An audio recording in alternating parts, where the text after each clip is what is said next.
मुस्कान याम थुना लाओ जवालपुर दा लाओ पापागा तनिष्का मुकुल हाले असुमना ngang voice note ama chahi tara taruk suraba vena magi step sister da ayuk pung nipan ga makhai taba matamda thakibani magi sister si MP gi pipariya da lei adu voice note si yorkpa 5 hours ki matung da muskan tabani hariba wafam si tabada mioi ama hekta pakhat pa faugani adumna muskan su pakhatki magna magi mapada chenduna paudu tahal magi mayamba amadi mayambagi macha sire tabada mak angakpa thajadaba fauki pariya amadi jabalpur gi distance 230 km lape pung mari manga de hektam phum du da yaugadau su leite aduna makhoina jabalpur da leiba relatives kharada tariba paudo tamkhibani pung ahum taba matamda jabalpur police railway millennium colony da kavyagi yumda laki makhoi lakpada uriba fibam du akibam oi haba yai kavyagi mapagi hakchang polythene da yomduna kitchen da leramke yom manung mapan khoiti thiruba matungda kavyagi manawpati thiba phangkhidi matamuda police na refrigerator gi handle du urakhi kupne yengsalubada maduda e paktuna leramke thawna pumba fudoktuna hangdu uba matamda tanix tu faijupna yumsanduna leramba okay mamangda asigumlaba case kaya ama mayuknakre ukre madugi marakta haksang lotnaba haidana refrigerator da hapamba kaya ama yauki adabu handaki matang sidadi tongali haiba yai body ani dugi condition duna takpadi asumna thokhalamliba misaktugi makokta laman khumningba amadi asawbagi ina pik thanduna leire haiba takpani mahakna pikliba chahi nipan gi angang du phawbada lemna tharamdi mayumduda leiramba mapa amadi pikliba chahi nipan gi machado sibagi pau tabada emung manungdi thamoi thina kainaki kanana bu nungai duino bu macha sirina pau tabada mama laikidaba thabu phaba natri aduga amu makhoi ani amuk sikre khwaidagi ngagliba amana mapaga manau no pagal laitre haidana pau pirakhibado kabya mahakti kadaida laikhribano mahakna tharkiba voice note to da mukul hariba misakse mi hatpani haba khangkhre mukul harisina kanano police na masigi maramda thigatpa matamda khangba ngamki madudi chahi kun suraba mukulse matam dumakta da lei haiba khangki mahaksa rajkumar gi machanupi kabya gi koigi mi phaba amadi koigi ke haidare mi tohoida khara tawba haiba dare adugi matung inna police na case file tawraga phaduna jail da thamkibani haiba thawongsa tha taruki mamangda September 2023 da thoklakibani matamduda kabya chahi 15 khaktang subada ngairibani mahak jail da leiragadi kabya na mukulgi ming paliba karigino mayamna khanaki kabya du mi hat pani kabya na hat kibra haidana mahak missing oire hanasu news ta saikhai kibani police na manakta leiba CCTV footage kaya ama khomjin ba hoke loinena footage sing duna su mayambu ngakhan ba mo oike thodok thoiba numitugi pung baro makhai taba matamda mukuldo magi colony dagi mapan thoklakhiba ui madugi matung kabya su mapan da thokiba urami uriba footage aduna wahang kaya ama hanghanki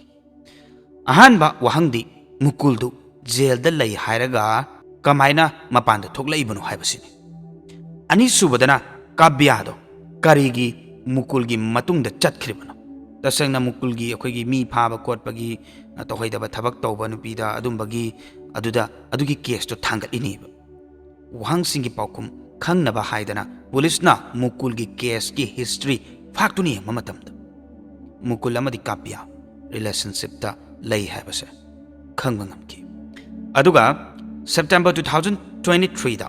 makhoi ani Bhopal da chen khibani adubu kabya gi mapada complaint tawba dagidi makhoi ani do phare hairaga amukhana Jabalpur da lakhibani kabya gi mapana sauduna na jail da thamjan khibani adubu trial piba matamda kabya na mapagi mayok da leiduna mak masana yana mukul ga chen bani mangonda mukul na aranba amata chakhidi haiba wafam si thamki aduna mahak to thadokidabani police ki mangdadi clear oirabani ko investigation tawba matamda CCTV footage ta makhoi ni do platform number amada changkhiba ui haidana hai adubu 10 to 15 minutes ki matungda makhoi du platform ahum dagi thoklakpa uki तसेंगना मखोय अनीन तौरीदु police पु सानागे हाइदुना तौबनी मखोयदो अंगांग ngaktani हाइबगी वानी अदबु कोकती यामना वांगबा हाइबा तारे Coke यामना लेबा अंगांग ओइदोइने मदुगी मतुंगदा bus stand की फुटेज दा अमुक उब फंकी मदुगी मतुंगदा बस स्टैंड की फुटेज दा अमुक उब फंकी थिजनबदा मखोयदो काटनीदा चटकदबा बस ता काकी हाइबा खंकी बस तुदा अदुम चटखिबा याबदुसु चट्टी 90 किलोमीटर चटनबगिदमक्ता मखोय तोंगान बा बस कया अमा सिन तोंकी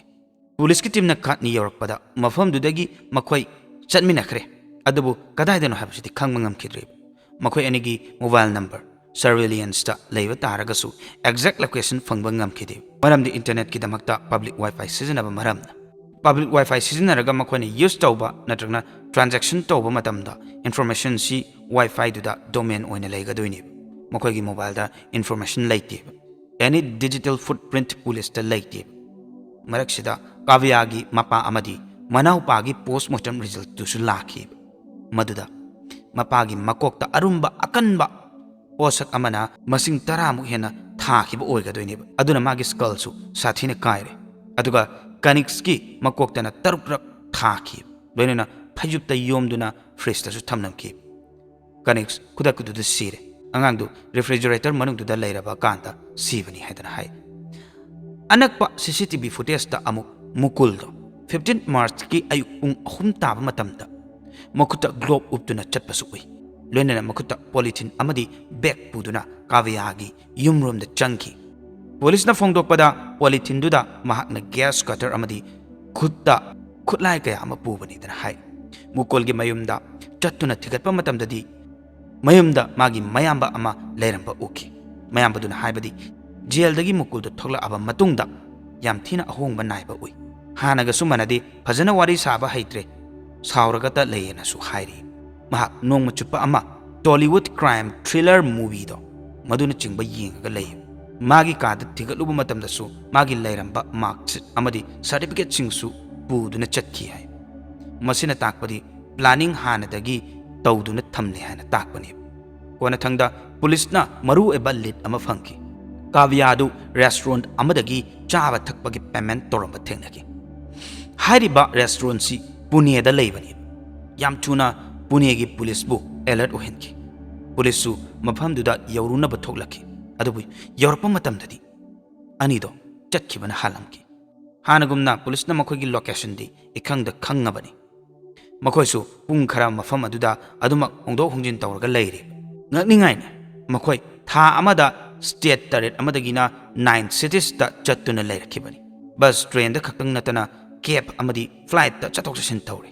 जबलपुर काटनी पुणे विशाखापट्टनम गोवा मुंबई दगिना लास्ट लोकेशन सी कर्नाटका की गुलबर्गा दा फंखी पुलिस की टीम 9 दगी हेनबा पुलिस वर्कर अमदी लोकल इंटेलिजेंस मखोयगी मतुंगदा इनरी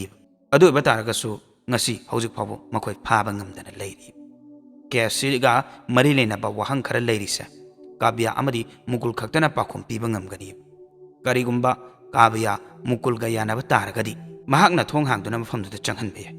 अदुबु मुकुलना गैस कटरना मनिंगी थोंगदो कट तौदुना चंगखिबनी अतोप्पा अमना ऑटोप्सी रिपोर्ट की मतुंग इन्ना हातखिबा मतमसी अर्ली मॉर्निंग नि हाइदना हाइ इरि हाइबा तारे अदुबु मेसेज तुदी अयुक पुंग 9 ताबा मतमदा थारखिबनी मुकुल अमदी महाक पुंग 12 हाइबदी पुंग 12 मखाइ ताबा मतमदा कोलिनीदगी थोलकपा फुटेज ता उरि युमदा लैरंबा चाथकपगी कप अनि अमदी कोनलिक अमांगबा लैबा उबा मतमदा अनिदु फजना चागा थागा थोकिबनी हाइबा खंगलिब मदुना ताकपदी हालबा मतुंगदसु 4 hours मुक युमदुदा लैरमी हाइबनी काव्या तसिंगना यावबा तारगदी महाकना मेसेज तु करिगी थारइबनो महाक यावदे उटनिंगबगिरा पुंग 12 मखाइ फावबदी युमदुदा करि तौरगा लैरि महाक मुकुल बुकीबना अदुमना तौरिरा नत्रगना मदसु मखोइ प्लानिंग दे यावरिब्रा हाइबसे मसिनि वहांग हाइबा तारगदी मसिनि ngasiगी वरिदो दो मयाम सुतारगा करिगी ओइरंबा याइ काइदो जुम कमेंट थंबिरमको ai mayamgi कमेंट अदुम पाजगनी अदुम कमेंट तुदा थंबिरमो अदुगा आइगी वखलोंद मु हाइजो हाइबा तारगदी को ai mamang दसु मयाम पा अखोइगी मूवी येंगा serial killer की मूवी गुंबा येंगा अदुगी अदुंदा येंगा मी हातपगी अदुगी मयाम यावग्रेबा फिल्म हाइबसि फिल्म नि एंटरटेनमेंट दुदा अखोइगी डायरेक्ट असेंग उठपा याबा यादबा अदुम मयाममसु लेरिबा ꯑꯗꯨꯅ ꯂꯩꯕꯗꯣ ꯐꯤꯜꯝꯗꯨꯗ ꯎꯔꯒ ꯑꯗꯨꯗꯒꯤ ꯈꯔ ꯃꯣꯏꯗ ꯏꯟꯁꯄꯥꯌꯔ ꯑꯣꯏꯕꯗꯤ ꯌꯥꯏꯀꯣ ꯑꯗꯨꯅ ꯑꯗꯨꯃꯥꯏꯅ ꯇꯧꯔꯒ ꯍꯤꯡꯅꯤ ꯀꯥꯏꯗꯨꯗꯤ ꯐꯤꯜꯝꯅꯦꯒ ꯑꯩ ꯃꯤ ꯍꯥꯠꯀꯅꯤ ꯑꯩ ꯑꯗꯨꯗꯨꯅꯤ ꯍꯥꯏꯗꯨꯗꯤ ꯁꯨꯡꯑꯣꯏ ꯑꯣꯏꯔꯣꯏꯗꯕ ꯋꯥꯔꯤꯅꯦꯕ ꯑꯗꯣ ꯃꯣꯏ ꯍꯧꯖꯤꯛ ꯐꯥꯎꯕꯗꯤ ꯐꯥꯗ꯭ꯔꯤꯅ ꯍꯥꯏꯔꯤꯕꯀꯣ ꯑꯗꯣ ꯁꯨꯡꯁꯣꯏ ꯁꯣꯏꯗꯅ ꯐꯥꯒꯅꯤ ꯑꯗꯨꯝ ꯌꯦꯡꯕꯤꯌꯣꯕ ꯐꯥꯗꯅ ꯇꯣꯛꯄ ꯑꯝꯇ ꯂꯩꯇ꯭ꯔꯤꯕ ꯑꯗꯨꯗꯨꯅ ꯉꯁꯥꯏꯒꯤ ꯍꯥꯏꯔꯤꯕ ꯁꯤꯒꯨꯝꯂꯕ ꯊꯧꯗꯣꯛꯁꯦ ꯌꯥꯝꯅ ꯀꯤꯅꯤꯡꯉꯥꯏ ꯑꯣꯏꯕ ꯊꯧꯗꯣꯛꯅꯤ ꯍꯥꯏꯗꯅ ꯑꯩ ꯍꯥꯏꯅꯤꯡꯉꯤ ꯃꯄꯥꯕꯨ ꯍꯥꯠꯄ ꯉꯝꯕ ꯑꯗꯒꯤ ꯃꯅꯥꯎꯄꯥꯕꯨ ꯍꯥꯠꯄ ꯃꯌꯥꯝꯕꯕꯨ ꯍꯥꯠꯄ ꯉꯝꯕ ꯃꯆꯥꯕꯨ ꯍꯥꯠꯄ ꯉꯝꯕ ꯁꯤꯒꯨꯝꯕ ꯋꯥꯔꯤ ꯃꯌꯥꯝꯁꯦ ꯇꯁꯦꯡꯅ ꯇꯥꯕꯗꯀꯣ ꯀꯩ ꯍꯥꯏꯇꯥꯔꯦ ꯌꯥꯝꯅ ꯍꯩꯅꯗꯕꯁꯨ ꯐꯥꯎꯋꯦꯕ ꯑꯗꯣ ꯁꯤꯒꯨꯝꯕ ꯃꯌꯥꯝꯁꯤꯗꯤ ꯑꯩꯈꯣꯏꯗꯤ ꯇꯧꯔꯣꯏꯁꯦ ꯃꯤꯅ ꯇꯧꯔꯒꯁꯨ ꯑꯩꯈꯣꯏꯗꯤ ꯇꯧꯔꯣꯏꯁꯤ ꯑꯩꯈꯣꯏꯗꯤ ꯑꯆꯨꯝꯕ ꯂꯝꯕꯤꯗ ꯆꯠꯁꯤ ꯑꯐꯕ ꯊꯕꯛ ꯇꯧꯁꯤ ꯍꯥꯏꯕꯁꯤ ꯊꯝꯖꯕ ꯂꯣꯏꯅꯅ ꯑꯩꯈꯣꯏꯅ ꯋꯥꯔꯤꯁꯤ ꯂꯤꯊꯣꯛꯆꯕ ꯃꯇꯝꯗ ꯁꯣꯏꯈꯤꯕ ꯂꯥꯟꯈꯤꯕ ꯌꯥꯎꯔꯒꯁꯨ ꯃꯌꯥꯝꯅ ꯉꯥꯛꯄꯤꯒꯅꯤ ꯑꯩꯈꯣꯏꯅ ꯁꯤꯒꯨꯝꯂꯕ ꯋꯥꯔꯤꯁꯦ ꯑꯩꯈꯣꯏꯒꯤ ꯆꯦꯅꯦꯜꯗ ꯍꯥꯞꯆꯕ ꯃꯇꯝꯗ ꯀꯅꯥꯒꯨꯝꯕ ꯑꯃꯇꯒꯤ ꯃꯐꯝꯗ ꯁꯣꯛꯀꯗꯕ ꯑꯃꯗꯤ ꯀꯅꯥꯒꯨꯝꯕ ꯑꯃꯇꯒꯤ ꯃꯐꯝꯗ ꯂꯥꯟꯅ ꯈꯟꯕꯒꯤ ꯋꯥꯈꯜꯂꯣꯟꯗ ꯍꯥꯞꯆꯕ ꯑꯃꯇ ꯂꯩꯖꯗꯦ ꯁꯣꯏꯈꯤꯕ ꯂꯥꯟꯈꯤꯕ ꯌꯥꯎꯔꯒꯁꯨ ꯃꯌꯥꯝꯅ ꯁꯨꯡꯁꯣꯏ ꯁꯣꯏꯗꯅ ꯉꯥꯛꯄꯤꯒꯅꯤ ꯍꯥꯏꯕꯒꯤ ꯊꯥꯖꯕꯗꯨ ꯊꯝꯃꯒ ꯂꯣꯏꯅꯅ ꯉꯁꯤꯒꯤꯗꯃꯛꯇꯗꯤ ꯀꯥꯏꯅꯔꯁꯤ ꯃꯊꯪꯒꯤ ꯋꯥꯔꯤꯗ ꯑꯃꯨꯛ ꯃꯌꯥꯝ ꯄꯨꯟꯅ ꯊꯦꯡꯅꯔꯁꯤ ꯌꯥꯏꯐꯔꯦ